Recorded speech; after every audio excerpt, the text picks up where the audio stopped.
as we start to get a sneak peek at what I would call an absolute masterclass in the New York Jets 2022 rookies hauled in by Joe Douglas, the beauty has been hidden in the details. Ahmad Sauce Gardner, number 4 overall pick, cornerback, Cincinnati. No one's throwing his way in the preseason, so the ball skills have not been on display yet. However, Monday night, there were 3 separate occasions where I watched Sauce in zone coverage peel off his assignment and sprint, covering a lot of ground to go lay the wood on a ball carrier.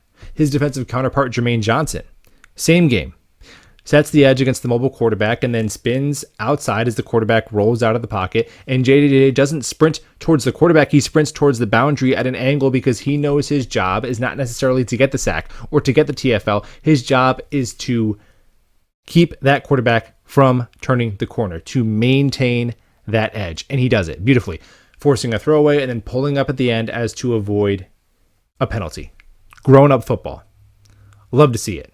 And I think that Sauce Gardner and Jermaine Johnson, they both possess attributes and skills that are not often enough praised at their respective positions. Sauce Gardner, you don't really hear about motor and effort from a defensive back, and we see that in spades with Ahmad. And you don't really hear about football IQ or headiness or craftiness with a defensive lineman, and Jermaine Johnson has that to spare. I don't even think of Jermaine Johnson and Sauce Gardner as an edge and a corner. I just see football player in both of those young men. And moving on to the offensive side of the ball for a moment, Breshad Hall. I mean, we knew he could run the football. We knew he could catch the football a little bit, but already in camp, we're seeing him featured as a real receiving threat, not just checkdowns and screens, but angle routes, wheel routes.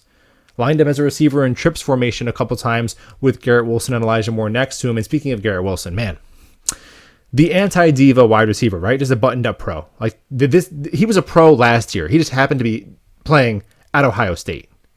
And the mindset that the football belongs to me. You could see it. His hands are like a vacuum. The football belongs to me. I love it. And Michael Clemens, man, the legend come to life. You see him chasing down runs from the weak side. The long speed. Even when he's not getting sacks, he's drawing holding penalties. Okay. Now, obviously, Sauce Gardner is going to make his money intercepting balls. Jermaine Johnson's going to be worthy of his first round draft pedigree by getting sacks. But we can't sit here and complain about the Jets not being able to stop the run and not being able to stop a screen pass, and at the same time not value a defensive end who could set the edge in a corner who can come up and make a tackle. We can't complain about drop passes from Ty Johnson and not value Breshad Hall's soft hands. These kids are something special, man. I can't wait to see them when the games matter.